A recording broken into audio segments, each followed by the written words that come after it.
میرے بھائیوں،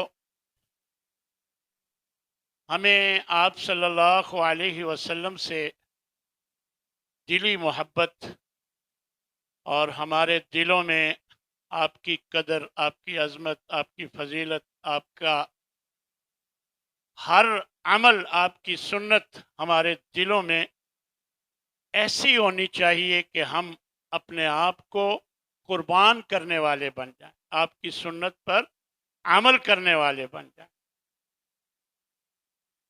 تو میرے بھائیوں، ہمارے ذمے آپ صلی اللہ علیہ وسلم کے کیا حقوق ہیں، ہم پر کیا لازم ہے کہ ہم وہ کریں تو نبی صلی اللہ علیہ وسلم سے محبت کا صحیح اظہار ہم کر پائیں گے۔ تو ان میں سب سے پہلا حق جو ہے وہ ہے آپ صلی اللہ علیہ وسلم پر ایمان لانا۔ اللہ نے فرما دیا کہ یا ایھا الناس، اے لوگو، قد جاءکم الرسول بالحق من ربکم، تمہارے رب کی طرف سے یہ رسول آئے ہیں جو حق لے کر آئے ہیں۔ فآمنوا، تو تمہارے ذمے ہیں کہ تم ایمان لے آؤ۔ خیرا لکم، یہی تمہارے لیے بہتر ہے کہ تم آپ صلی اللہ علیہ وسلم پہ ایمان لے آؤ، یہی تمہارے لیے بہتر ہے۔ وَإِن تَكْفُرُوا، اگر تم انکار کرو گے، کفر کرو گے، کسی ایک بات کا بھی انکار کرو گے، فَإِنَّ لِلَّهِ مَا فِي السَّمَاوَاتِ وَالْأَرْضِ، اللہ کو کوئی فرق نہیں پڑے، زمین آسمان میں جو کچھ ہے وہ سب اللہ کا ہے۔ اللہ کو کوئی ضرورت نہیں تمہارے ایمان لانے کی، اللہ کو کوئی فرق نہیں پڑے گا، اللہ ہی کا ہے جو کچھ آسمانوں اور زمین میں ہے۔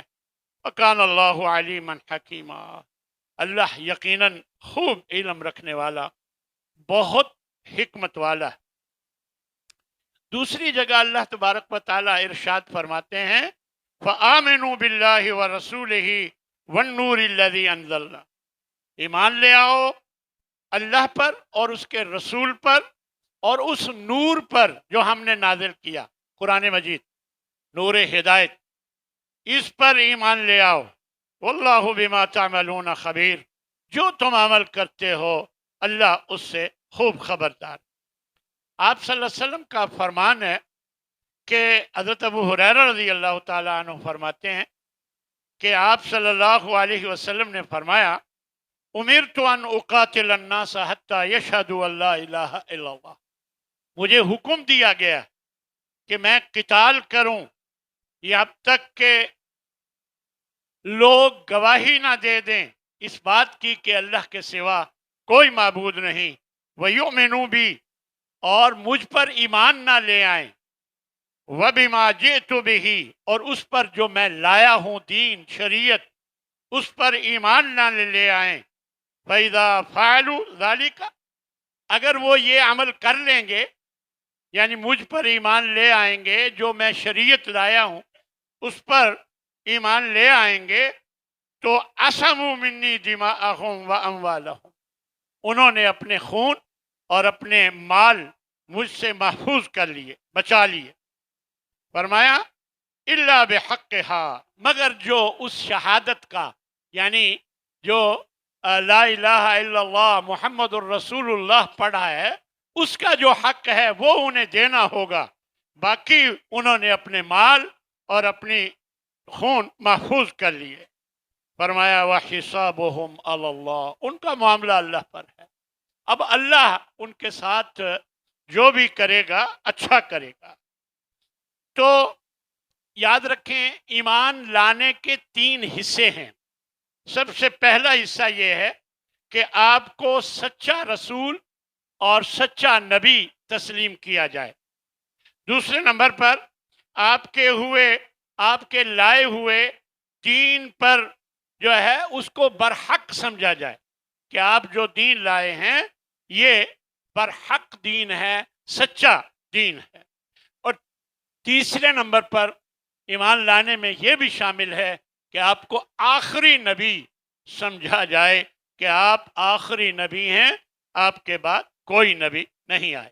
قرآن مجید میں اللہ نے فرما دیا وما محمد ما کان محمد ابا احد من رجالکم، محمد صلی اللہ علیہ وسلم تمہارے مردوں میں سے کسی کے باپ نہیں، ولیکن رسول اللہ و خاتم النبیین، لیکن وہ اللہ کے رسول اور خاتم النبیین یعنی آخری نبی ہیں۔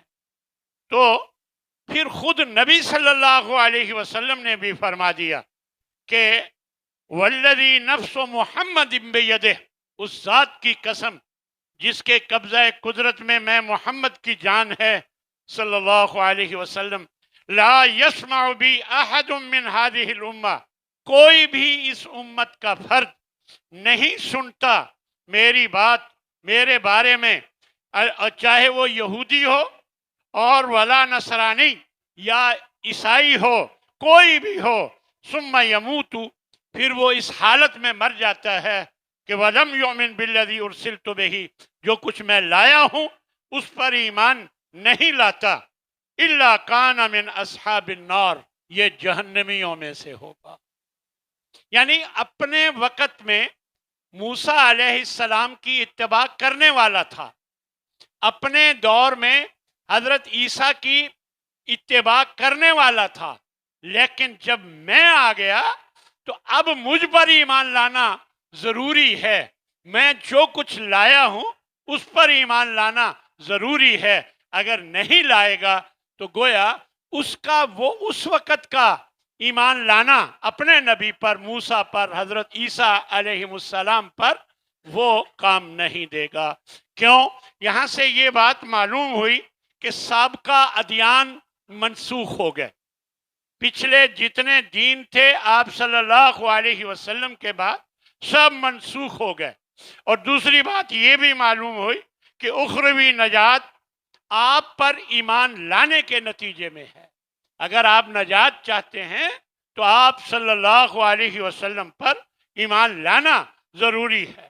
اور تیسرے نمبر پر سابقہ ادیان کو ماننے والے یہود و نصارہ، یہ بھی اگر ایمان نہیں لائیں گے تو وہ بھی جنت میں نہیں جا سکتے، جہنم میں جائیں گے۔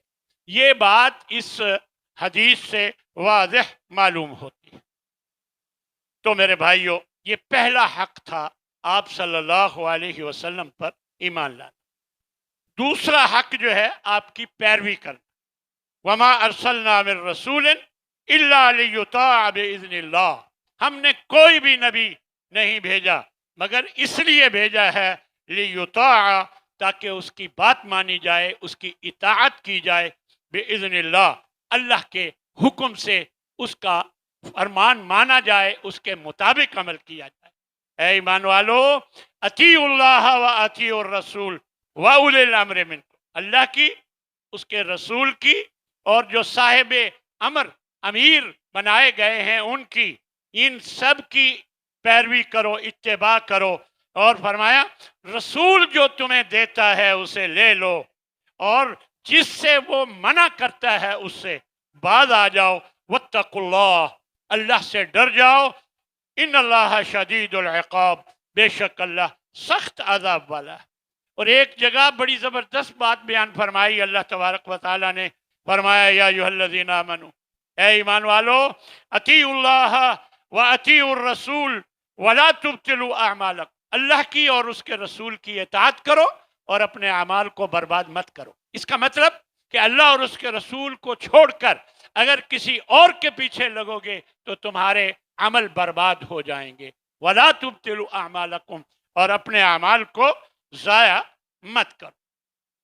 نبی صلی اللہ علیہ وسلم نے ایک موقع پر فرمایا ایک حدیث میں کہ میرے پاس کچھ فرشتے آئے، میں سویا ہوا تھا، فرمایا آپ سوئے ہوئے تھے، کچھ فرشتے آئے اور آ کر کہنے لگے ان کی مثال بیان کرو آپس میں، اور کچھ کہنے لگے یہ تو سوئے ہوئے ہیں، اور پھر وہ دوسرے کہنے لگے ان العین نائمۃ والقلب یقظان، آنکھ سوئی ہے دل جاگ رہا ہے، آپ مثال بیان کریں۔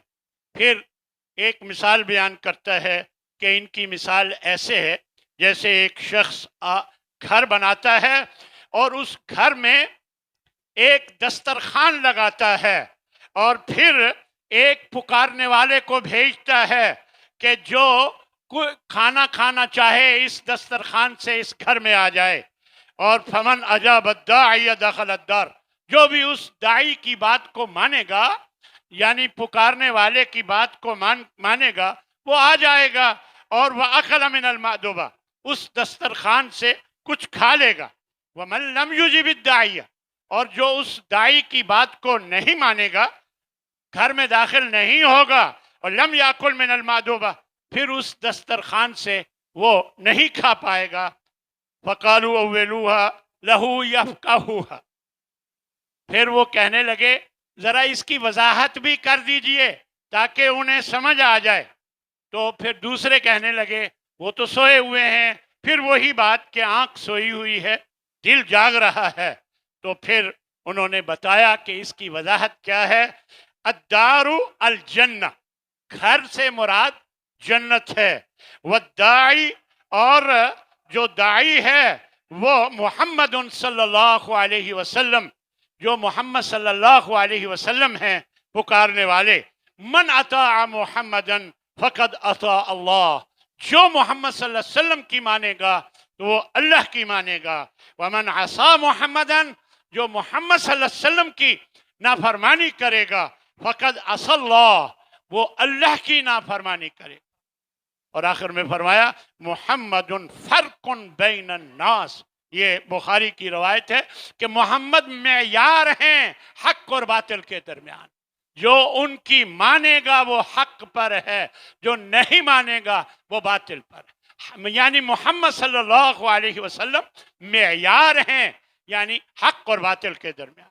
تو یہ واضح حدیث بتا رہی ہے کہ آپ صلی اللہ علیہ وسلم کی اطاعت اور فرما برداری یہ ہمارے ذمے ہے کہ ہم یہ حق پورا کریں۔ تیسرا حق ہے آپ سے محبت کرنا۔ اللہ کے بعد کائنات میں ہر چیز سے زیادہ آپ سے محبت کرنا لازم ہے۔ اللہ کے بعد ہر ایک سے زیادہ محبت کرنا لازم ہے۔ لا یؤمن احدکم حتی اکون احب الیہ من والدہ وولدہ والناس اجمعین، تم مومن نہیں بن سکتے، تم ایمان والے نہیں بن سکتے جب تک جو مجھ سے محبت نہ کرے اپنے ماں باپ سے زیادہ، اپنی اولاد سے زیادہ اور سب لوگوں سے زیادہ، جب تک مجھ سے محبت نہ کرے۔ میرے بھائیوں، ایک محبت ہوتی ہے اعتقادی محبت، یہ ایمان کے تکمیل کا ذریعہ ہے، اس سے ایمان مکمل ہوتا ہے، یہ اعتقادی محبت۔ اور ایک ہے طبعی محبت، طبعی محبت جو انسان کی فطرت میں، طبع میں، طبیعت میں شامل ہے۔ جب بھی نبی صلی اللہ علیہ وسلم کی کوئی توہین کی بات آتی ہے تو اسے دل کو بہت اس پر گراں گزرتا ہے، یہ طبعی محبت۔ میں نے ایک شخص کو دیکھا، کسی دور میں ایک بندے نے دعویٰ کیا کہ یہاں اللہ کے نبی آئے ہیں، یہ قدم مبارک ہے اور اس کے اوپر محمد لکھا ہوا تھا۔ وہ یہ بات رو رو کر بتا رہا تھا، شخص داڑھی اس کی نہیں تھی، داڑھی اس کی نہیں تھی، اور وہ عقیدے میں بھی پتہ نہیں کیا تھا، کیسے تھا، لیکن رو رو کر بتا رہا تھا کہ ان کمبختوں کو ذرا حیا نہیں آئی کہ اللہ کے نبی کا نام انہوں نے زمین پر لکھ کر یہ دعویٰ کیا کہ یہ اللہ کے نبی کا قدم ہے، یعنی رو رو کر وہ بتا رہا۔ تو یہ محبت ہے جو انسان کی طبیعت میں ہوتی ہے، اور یہ ضروری ہے کہ جب تک نبی صلی اللہ علیہ وسلم کے ساتھ سب سے زیادہ محبت نہ ہو تو ہمارا ایمان مکمل نہیں ہو سکتا۔ یہ اور چوتھا حق جو ہے وہ آپ صلی اللہ علیہ وسلم کا دفاع کرنا۔ اللہ تبارک و تعالیٰ ارشاد فرماتے ہیں فَالَّذِينَ آمَنُوا بِهِ وَعَذَّرُوهُ، جو لوگ آپ صلی اللہ علیہ وسلم پر ایمان لاتے ہیں اور اس کو تقویت دیتے ہیں، ان کی مدد کرتے ہیں، وَنَصَرُوهُ، اور ان کی مدد کرتے ہیں، وَاتَّبَعُوا النُّورَ الَّذِي أُنزِلَ مَعَهُ، اور اس نور پہ کی پیروی کرتے ہیں جو آپ صلی اللہ علیہ وسلم کے ساتھ نازل ہوا، قرآن مجید۔ فرمایا اولئک هم المفلحون، یہی لوگ کامیاب و کامران ہیں۔ حضرت قیس رضی اللہ تعالیٰ عنہ سے یہ ایک روایت ہے کہ حضرت طلحہ کے ہاتھ شل ہو گئے، زخمی ہو گئے، شدید قسم کی زخم آ گئے۔ اور کیوں آئے؟ احد کے دن آپ اپنے ہاتھ سے نبی صلی اللہ علیہ وسلم کو بچاتے رہے، بچاتے بچاتے شدید زخمی ہو گئے۔ فرمایا وَيُشْرِفُ النبی، ایک روایت میں آتا ہے کہ نبی صلی اللہ علیہ وسلم ادھر ادھر دیکھ رہے تھے تو حضرت ابو طلحہ فرماتے ہیں بے ابی انت و امی، میرے ماں باپ آپ پر قربان ہوں، اگر کوئی تیر آپ کی طرف آئے گا دشمن کی طرف سے، نہری دون نہرک، میرا سینہ آپ کے سینے کو بچانے کے لیے تیار ہے۔ یعنی یہ آپ کا دفاع، آپ کے لیے اتنی دل میں محبت کہ آپ اپنی جان قربان کرنے کے لیے آپ صلی اللہ علیہ وسلم کے لیے تیار ہوں، یہ ہم پر حق ہے نبی صلی اللہ علیہ وسلم کا کہ ہم آپ کا دفاع کریں۔ اور حضرت زید بن ثابت فرماتے ہیں غزوہ احد میں آپ صلی اللہ علیہ وسلم نے مجھے بھیجا کہ جاؤ دیکھو سعد بن ربیع کو تلاش کرو، تو میں گیا، وہ آخری سانس میں تھے اور آخری سانس میں کہنے لگے میرا اپنی قوم کو سلام کہنا اور ان سے کہنا یا معشر الانصار، اے انصار کے گروہ، انہو لا عذر لکم عند اللہ ان خلص الی نبیکم، اگر دشمن کی رسائی تمہارے نبی تک ہو جائے اور تمہاری آنکھ میں جھپکنے کی طاقت ہے اور تم دفاع اس کا کرو، ان کا دفاع کرو، اگر نہیں کرو گے تو تم مجرم ہوگے، جاؤ میرا اپنی قوم کو یہ پیغام دے دو۔ یعنی آنکھ جھپکنے کی بھی اگر استطاعت اور طاقت، تو یہ نبی صلی اللہ علیہ وسلم کی صحابہ کا انداز اور محبت تھی کہ آپ صلی اللہ علیہ وسلم کے دفاع میں وہ اپنی جانوں کی پرواہ نہیں کرتے تھے۔ اور ہمارے بھی ذمہ ہے کہ ہم پر بھی یہ حق ہے کہ ہم بھی آپ کے دفاع کے لیے اپنی جانیں قربان کرنا پڑے تو کر لیں۔ اللہ نے یہ بھی فرما دیا اِلَّا تَنْصُرُوهُ فَقَدْ نَصَرَهُ اللَّهُ، اگر تم مدد نہیں کرو گے میرے نبی کی تو اللہ تو مدد کرتا ہی ہے، پہلے بھی کرتا رہا، اب بھی کر لے گا، لہذا تمہاری ذمہ داری ہے کہ میرے نبی کی مدد اور ان کا دفاع کرو۔ پانچواں حق آپ کے دین کی حفاظت ہے۔ آپ صلی اللہ علیہ وسلم جو دین لے کر آئے اس کی حفاظت ہے۔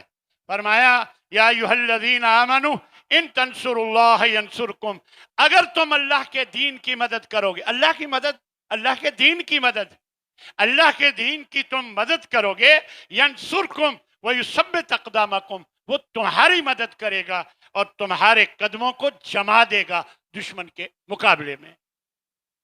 ان من ورائکم، حدیث میں آتا ہے نبی صلی اللہ علیہ وسلم نے فرمایا ان من ورائکم زمان صبر، کہ تمہارے بعد ایک زمانہ ایسا آنے والا ہے، صحابہ سے کہا للمتمسک فیہ، جو دین پر استقامت رکھنے والا، دین کی حفاظت کرنے والا اور دین کی مدد کرنے والا ہوگا، لہو اجر 50 شہیدا منکم، 50 شہیدوں کا اس کو ثواب ملے گا، جتنی جو بعد میں آنے والا یعنی میرے دین کی، لائے ہوئے دین کی وہ حفاظت کرنے والا ہوگا۔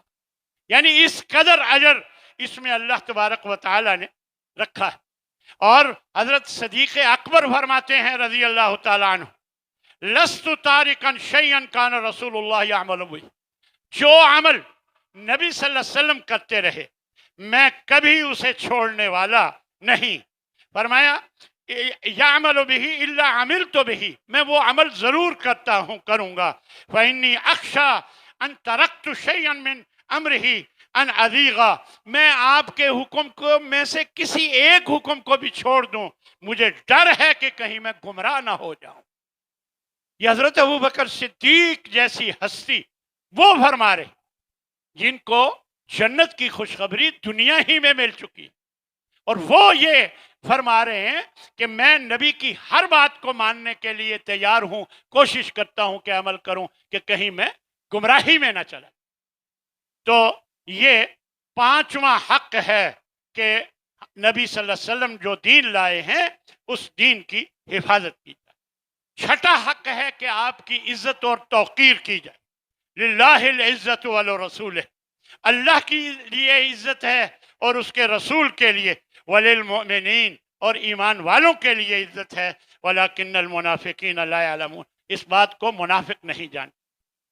اور اللہ تبارک و تعالی ارشاد فرماتے ہیں انا ارسلناک شاہدا ومبشرا ونذیرا، بے شک ہم نے آپ کو خوشخبری دینے والا اور ڈرانے والا اور گواہی دینے والا بنا کر بھیجا۔ فرمایا لتؤمنوا باللہ ورسولہ، تاکہ تم اللہ اور اس کے رسول پر ایمان لاؤ، وتعذروہ، اور اس کی مدد کرو، اس کا ساتھ دو، وتوقروہ، اور اس کی عزت کرو۔ یا ایھا الذین آمنوا لا تقدموا بین یدی اللہ ورسولہ، اے ایمان والو اللہ اور اس کے رسول سے آگے بڑھنے کی کوشش مت کرو۔ لا ترفعوا اصواتکم فوق صوت النبی، نبی کی آواز سے اپنی آوازوں کو اونچا مت کرو۔ یعنی یہ ہدایات دی ہیں اللہ تبارک و تعالی نے اپنے نبی کے صحابہ کو، اور ہمارے لیے بھی یہی بات ہے۔ فرمایا کہ ان تحبط اعمالکم، یہ نہ ہو کہ اپنی آوازوں کو تم نبی کی آواز سے اونچا کر لو، ان تحبط اعمالکم وانتم لا تشعرون، تمہیں پتہ بھی نہ چلے اور تمہارے اعمال ضائع ہو جائے۔ اس لیے کبھی اپنی بات کو نبی کی بات سے اونچا مت کرو۔ حضرت اسامہ بن شریک رضی اللہ تعالی عنہ سے روایت ہے کہ میں ایک دفعہ نبی صلی اللہ علیہ وسلم کے پاس آیا، وَأَصْحَابُهُ عِنْدَهُ، آپ کے بہت سے صحابہ بھی موجود تھے، كَأَنَّمَا عَلَىٰ رُؤُوسِهِمُ الطَّيْرُ، ایسے سکون سے بیٹھے ہوئے تھے، کوئی آواز کوئی ہل جل نظر نہیں آ رہی تھی، جس طرح ان کے سروں پر پرندے بیٹھے۔ یعنی یہ صحابی بتا رہے ہیں نبی کے صحابہ کے بارے میں، یعنی اس قدر ان کے دل میں نبی صلی اللہ علیہ وسلم کا احترام ہے کہ اپنی آوازوں کو نبی کی آواز پر بلند نہیں کرتے، اور اپنے آپ کو نبی کے سامنے انتہائی عاجزی کے ساتھ بیٹھنا ان کو اس کا اظہار کرتے ہیں۔ اور یہ صحابی بتا رہے ہیں نبی صلی اللہ علیہ وسلم کے صحابہ کے بارے میں۔ میرے بھائیو، ادب پہلا کرینہ ہے محبت کے کرینوں میں، یعنی اگر آپ کی نبی صلی اللہ علیہ وسلم سے محبت ہے تو پھر ان کا ادب بھی بہت ضروری ہے، ان کی عزت، ان کی اکرام، ان کی عظمت آپ کے دل میں پوری ہونی چاہیے، پھر ہی آپ صحیح محبت کرنے والے ہو سکتے ہیں۔ ساتواں حق یہ ہے نبی صلی اللہ علیہ وسلم کا کہ آپ پر کثرت سے درود شریف پڑھا جائے، درود و سلام پڑھا جائے۔ ان اللہ و ملائکتہ یصلون علی النبی، اللہ بھی رحمتیں بھیجتا ہے، فرشتے بھی رحمتوں کی دعا کرتے ہیں، اور اے ایمان والو تم بھی نبی پہ رحمتوں کی دعا کیا کرو۔ یہ درود و سلام رحمت اور سلامتی کی دعا ہے، تم بھی کیا کرو، اور یہ حکم ہے جو اللہ نے دیا کہ نبی پر درود پڑھا کرو۔ اللہ کے نبی صلی اللہ علیہ وسلم ارشاد فرماتے ہیں من صلی علیہ صلاۃ واحدہ، جو ایک مرتبہ مجھ پر درود پڑھتا ہے، صلی اللہ علیہ عشر صلوات، اللہ اس پر 10 رحمتیں بھیجتا ہے۔ اور صرف یہی نہیں، وحطت عنہ عشر خطیات، 10 گناہوں کو معاف کر دیتا ہے، مٹا دیتا ہے۔ اور صرف یہی نہیں، ورفعت لہ عشر درجات، 10 درجے بلند کر دیتا ہے۔